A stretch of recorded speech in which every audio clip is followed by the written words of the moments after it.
In following the powerful remarks of Special Rapporteur Rehman and Dr. Abadi, I'd like to start by talking a little about the current crisis in Iran, then debunk a couple of myths, and finally offer a way forward.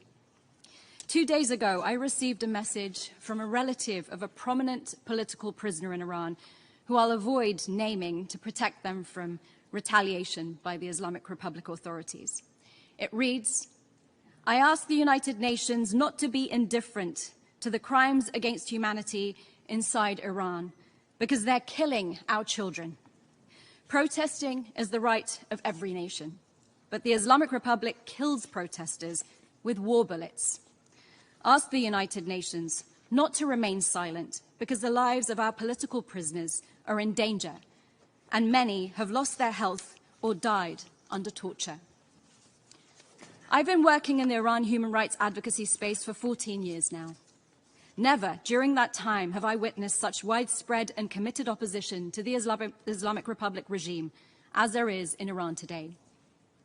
While Iran has become accustomed to mass protests nearly once every decade, neither the student protests of 1999 nor the Green Movement of 2009 or even the more recent November 2019 protests compare in fervor or magnitude to the current protests, in which, for the first time since the inception of the theocracy in 1979, people are not only openly opposing 83-year-old Supreme Leader Ali Khamenei, which they'd started to do in 2017, but are actively fighting back to defend themselves against the security forces and tearing down billboards and burning pictures of the founder of the Islamic Republic, Ayatollah Khomeini.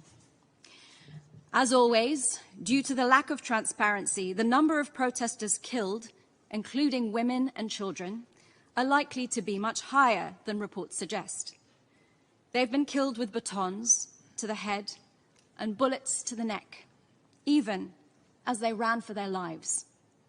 But the most unprecedented part of these protests is that they have been female-led. The murder in custody of the 22-year-old Kurdish Iranian woman, Mahsa Jina Amini, arrested for inappropriate hijab, was the powder keg moment that ignited this most recent uprising.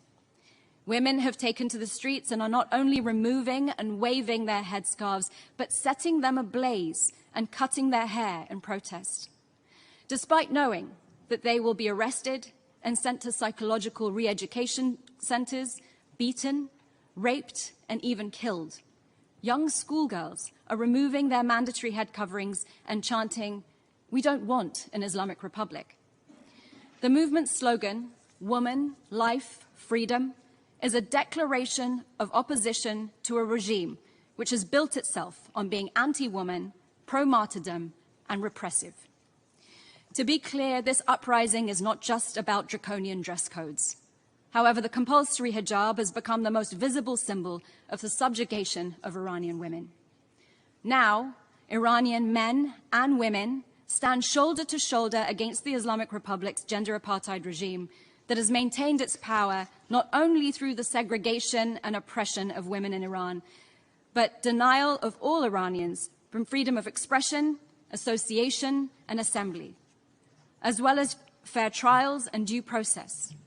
Make no mistake about it, the Islamic Republic is a totalitarian system that uses forced confessions and torture against its own citizens to stifle all dissent.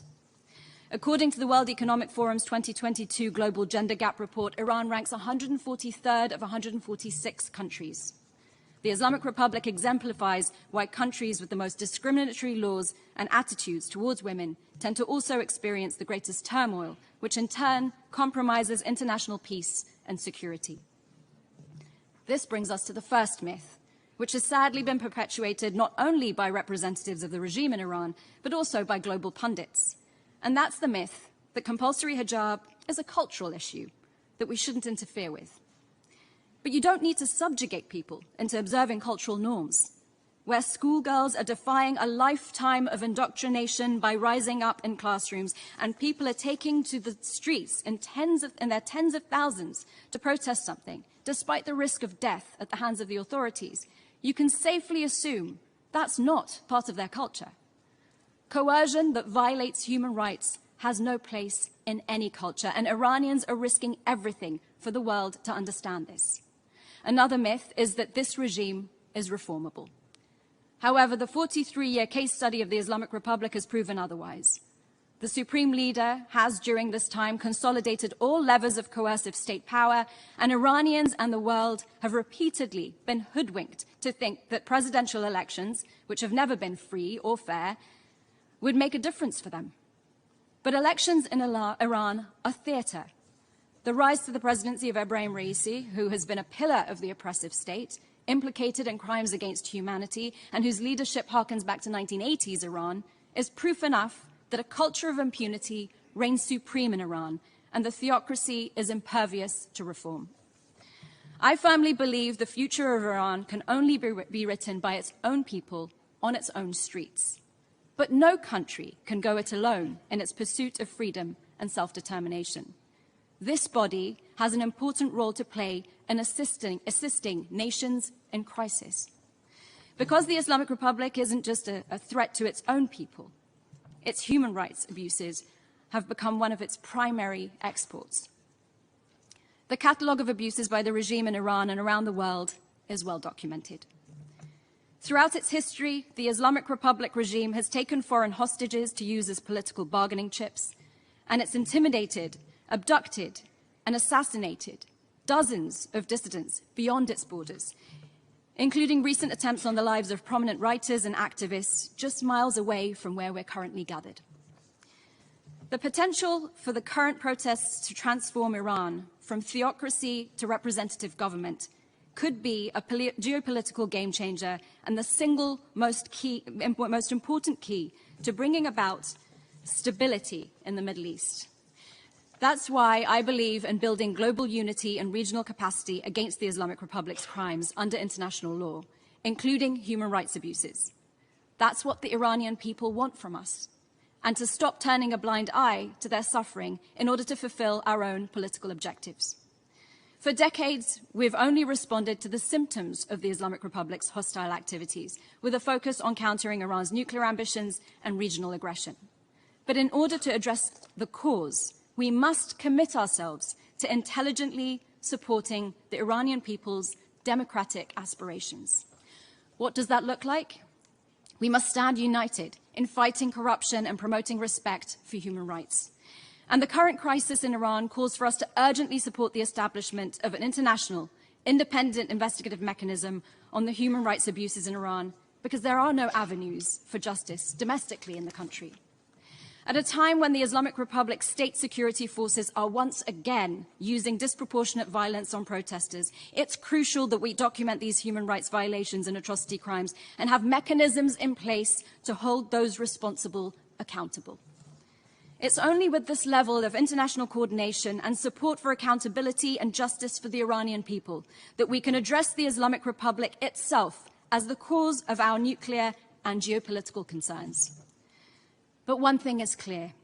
Human rights abuses at this scale are a symptom of a deep political malaise and a government considered illegitimate by its own people.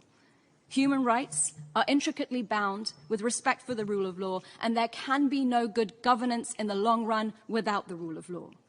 Good and law-abiding governance not only make for better regional neighbors, but also cooperative members of the international community. An Iran that is more respectful of and representative of its citizens will help this august body achieve its central mission, the maintenance of international peace and security. While the Islamic Republic doesn't represent Iran's 2,500 years of rich history and culture, I'll leave you with something that does. A poem, Bani Adam, by the 13th century Persian poet Sa'di, which is also inscribed on the United Nations building entrance. Human beings are a member of a whole, in creation of one essence and soul. If one member is afflicted with pain, other members uneasy remain. If you have no sympathy for human pain, the name of human you cannot retain.